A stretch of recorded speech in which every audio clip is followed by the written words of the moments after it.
तो आज से मैं एक नया एनिमी सीरीज़ को एक्सप्लेन करूंगा और इस सीरीज़ के सीज़न 1 में टोटल 12 एपिसोड्स हैं जिसे मैं 3 एपिसोड में कवर करूंगा। So without any further ado let's begin the video.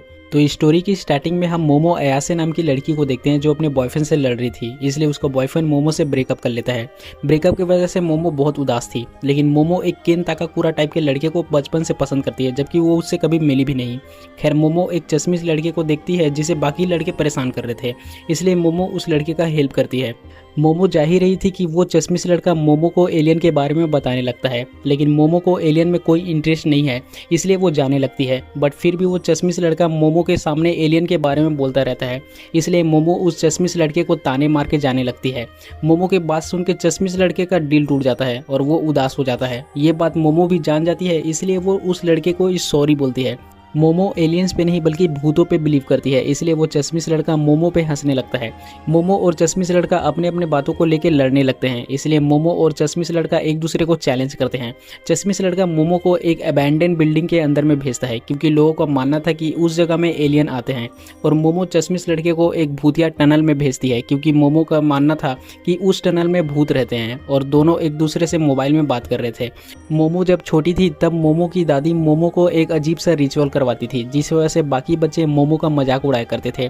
इसलिए मोमो स्टार्टिंग में अपने दादी से नफरत करती थी, बट इसके बाद वो अपने दादी के ऊपर में बिलीव करने लगी और उससे प्यार करने लगी। खैर इसके बाद चश्मिश लड़का टनल के अंदर में जाता है, और थोड़ा अंदर जाने के बाद में चश्मिश लड़के को एक बुढ़िया दिखाई देती है जो कि एक भूत थी, और उसका नाम टर्बो ग्रैनी था। टर्बो ग्रैनी को देख के चश्मिश लड़का डर के मारे भागने लगता है, लेकिन टर्बो ग्रैनी बहुत फास्ट थी और वो चश्मिश लड़के के अंदर घुस जाती है।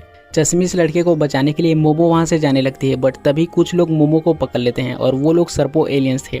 एलियन मोमो के साथ में इंटीमेट होना चाहते थे ताकि वो लोग मोमो का रिप्रोडक्टिव ऑर्गन ले सके, लेकिन मोमो अपना वर्जिनिटी केन ताकाकुरा के लिए बचा के रखना चाहती थी, इसलिए वो एलियन का बात नहीं मानती। लेकिन एलियन बहुत हरामी थे, इसलिए वो फोर्सफुली मोमो के साथ में इंटीमेट होने लगते हैं। बट तभी चश्मिश लड़का मोमो के मोबाइल के अंदर से निकल के वहाँ पे आ जाता है क्योंकि टर्बो ग्रैनी ने उसे पोजेस किया हुआ था। एलियंस चश्मिश लड़के को अपने पावर से पकड़ लेते हैं और फिर से मोमो से इंटीमेट होने का ट्राई करते हैं, लेकिन तभी मोमो अपने दादी के रिचुअल को याद करती है, जिस वजह से मोमो के अंदर का साइकिक पावर अवेक हो जाता है, और मोमो अपने साइकिक पावर से एलियन को बहुत मारती है।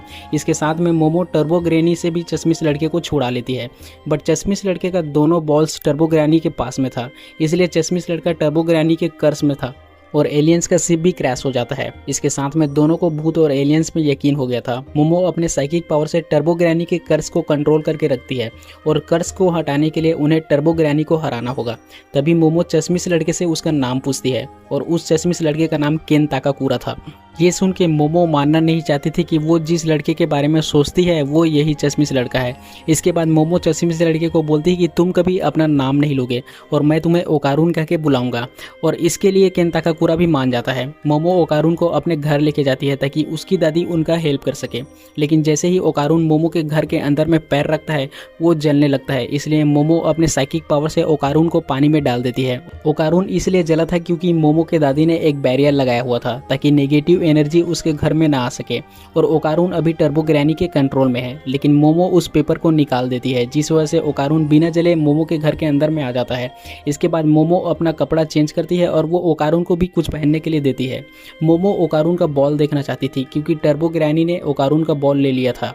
अपने दोनों बॉल्स के लिए ओकारून मोमो को ब्लेम करता है, लेकिन ओकारून मोमो से फ्रेंडशिप भी करना चाहता था, और ओकारून अपने आप को लूजर मानता है। खैर इसके बाद मोमो और ओकारून को बेल की आवाज़ सुनाई देता है, जो कि डोरबेल का आवाज़ था, जो कि किसी नेगेटिव एनर्जी के आने के कारण बज रहा था, क्योंकि मोमो ने बैरियर वाले पेपर को निकाल दिया था, और मोमो और ओकारून वापस बैरियर को लगाना चाहते थे, लेकिन उनके चारों तरफ एक दीवार बन गया था। इसके साथ ही में वहाँ का एयर भी पॉइजन से भर गया था।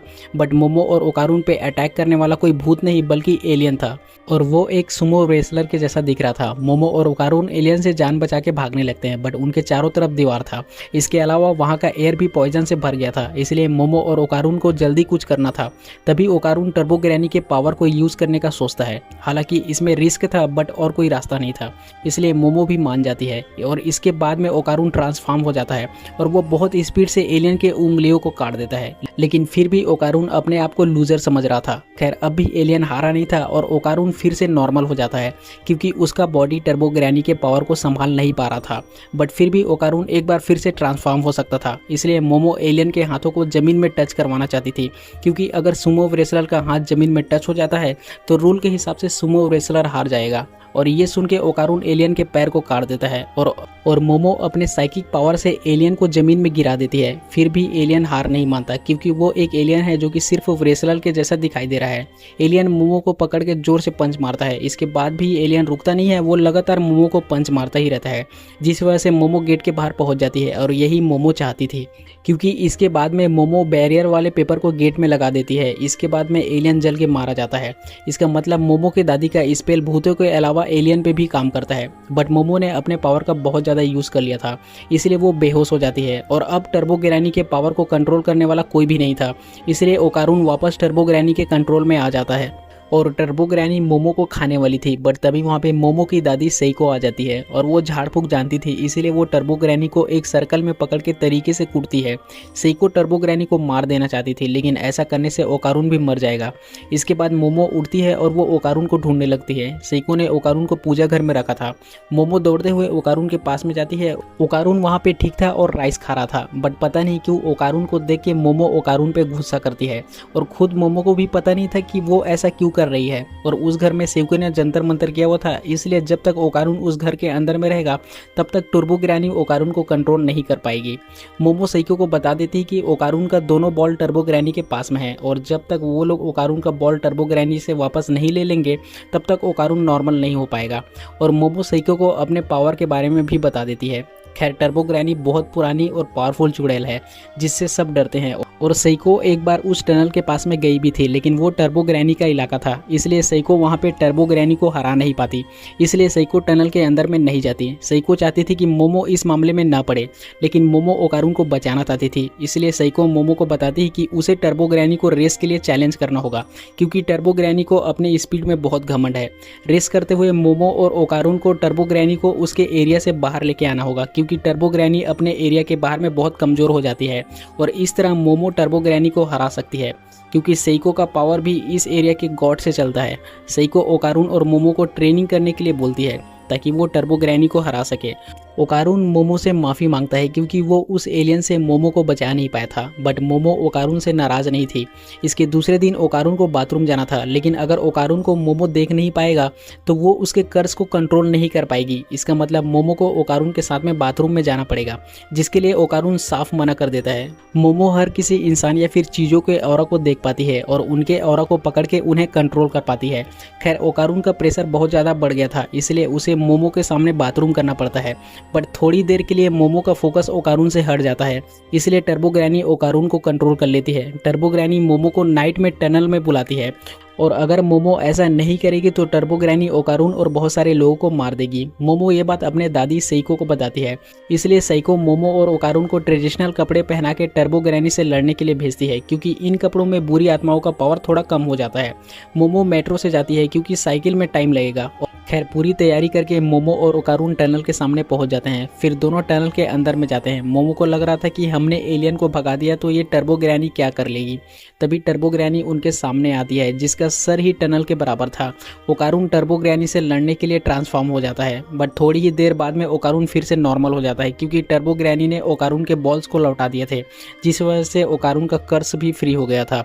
इसके बाद टर्बो ग्रैनी मोमो और ओकारून को खाने के लिए आगे बढ़ती है, बट मोमो टर्बो ग्रैनी को रेस के लिए चैलेंज करती है। तो टर्बो ग्रैनी 10 मिनट तक काउंट करेगी और इसके बाद में मोमो और ओकारून के पीछे में भागेगी। ये सुन के टर्बो ग्रैनी काउंटिंग स्टार्ट भी कर देती है। ओकारून और मोमो को लग रहा था कि वो 10 मिनट में बहुत दूर निकल जाएंगे, but turbo granny second wise नहीं बल्कि मिनट वाइज काउंट कर रही थी, इसलिए 10 सेकंड में ही टर्बो ग्रैनी का काउंटिंग कंप्लीट हो जाता है और वो मोमो को पकड़ लेती है। इसके बाद वो ओकारून के लिए भी सेम तरीके से काउंट करती है, लेकिन काउंटिंग कंप्लीट होने से पहले ही ओकारून टर्बो ग्रैनी को काट लेता है और उससे लटक जाता है और ओकारून ओकारून के ट्रेडिशनल कपड़ों के कारण टर्बो ग्रैनी वीक हो रही थी, इसलिए टर्बो ग्रैनी ओकारून के अंदर में ही घुस जाती है और यही उसका सबसे बड़ा मिस्टेक होता है, क्योंकि जैसे ही टर्बो ग्रैनी ओकारून के अंदर में घुसती है, मोमो टर्बो ग्रैनी के ऑरा को अपने साइकिक पावर से पकड़ लेती है।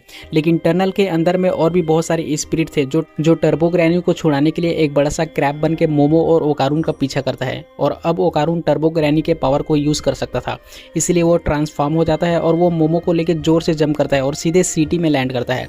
बट क्रैब भी बहुत फास्ट था, इसलिए मोमो और ओकारून उस क्रैब से बचने के लिए थिएटर में घुस जाते हैं और क्रैब वहां भी आ जाता है। बट मोमो उस क्रैब को गर्म पानी में डुबा देता है, जिस वजह से क्रैब पक के खाने लायक हो जाता है। लेकिन टर्बो ग्रैनी ने कॉल करके बहुत सारे स्पिरिट को अपने हेल्प के लिए बुला लिया था और वो क्रैब भी फिर से ठीक हो गया था, क्योंकि वो एक स्पिरिट था। अब ओकारून बस एक और बार ट्रांसफॉर्म हो सकता है और अभी भी मोमो का सिटी, जो कि सेइको का एरिया था, वो बहुत दूर था। बट फिर भी मोमो ओकारून को ट्रांसफॉर्म होने के लिए बोलती है और ओकारून भी ट्रांसफॉर्म होकर अपने पूरे पावर लगा के भागता है। साथ में मोमो अपने साइकिक पावर से टर्न लेने में ओकारून का हेल्प कर रही थी, लेकिन थोड़ी दूर जाने के बाद में ओकारून हवा में ही वापस नॉर्मल हो जाता है। इसलिए मोमो अपने साइकिक पावर को विंग जैसा बना देती है, जिस वजह से दोनों सेफली लैंड कर पाते हैं। और अब ओकारून और मोमो के अंदर ताकत नहीं बचा था, ऊपर से टर्बो ग्रैनी भी मोमो के हाथों से छूट गई थी। टर्बो ग्रैनी मोमो और ओकारून को फिर से भागने के लिए बोलती है। तभी मोमो अपने साइकिक पावर से ट्रेन को पकड़ लेती है और वो ओकारून को लेकर ट्रेन के ऊपर में चढ़ जाती है। बट अब भी टर्बो ग्रैनी उनके पीछे था और जब टर्निंग पॉइंट में ट्रेन का स्पीड कम होता है, तब टर्बो ग्रैनी भी ट्रेन के ऊपर में चढ़ जाती है। बट मोमो अपने साइकिक पावर से टर्बो ग्रैनी को पकड़ लेती है ताकि टर्बो ग्रैनी भाग ना सके, क्योंकि टर्बो ग्रैनी का एरिया खत्म होने वाला था और मोमो के दादी का एरिया स्टार्ट होने वाला था। और जैसे ही टर्बो ग्रैनी सेइको के एरिया में आती है, वैसे ही वो जलने लगती है। इसके साथ में टर्बो ग्रैनी ने जितने भी लोगों के स्पिरिट को पकड़ के रखा था, वो फ्री हो जाते हैं। और टर्बो ग्रैनी के हिसाब से जिंदा लोगों को स्पिरिट के एरिया में नहीं आना चाहिए। इसके बाद में मोमो और सेइको खाने के लिए एक दूसरे से फाइट करते हैं। फिर सेइको ओकारून को उसके बॉल को दिखाने के लिए बोलती है और इसलिए ओकारून सेइको से बचने के लिए भागने लगता है। खैर, डिनर खत्म करने के बाद में ओकारून मोमो को बाय बोल के अपने घर जाने लगता है और मोमो ओकारून को अगले दिन स्कूल में मिलने के लिए बोलती है। सो मित्रों, आई होप ये वीडियो आप लोगों को अच्छा लगा होगा एंड इसके सेकेंड पार्ट को मैं जल्दी ही अपलोड कर दूंगा।